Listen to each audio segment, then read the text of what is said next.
వ్యూహం లేదు అని, ఎందుకంటే నేను ఉన్నట్టు దాచుకోకుండా యంత్రాల నుంచి కుతంత్రాలు చేయకుండా డైరెక్ట్గా చెప్పేసాను. అందుకని ఈ సినిమాలో వ్యూహం అనేది లేదు.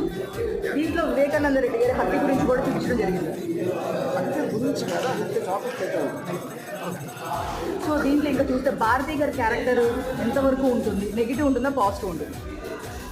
నెగిటివ్ పాజిటివ్ చెప్పండి. నెగిటివ్లో ప్రతి క్యారెక్టర్ కూడా వాళ్ళకున్న పరిస్థితులు బట్టి చేస్తారు. ఈ నెగిటివ్ ఒక మంచోళ్ళు ఒక చెట్టులో ఉంటారని నమ్మకం. వాళ్ళు ఏం చేస్తారనే దాన్ని బట్టి నేను బయట నుంచి ఆడియన్స్ పాయింట్ ఆఫ్ వ్యూలో వాళ్ళు జడ్జ్ చేయాలి, కానీ నేను డైరెక్ట్గా జడ్జ్ చేయాలి.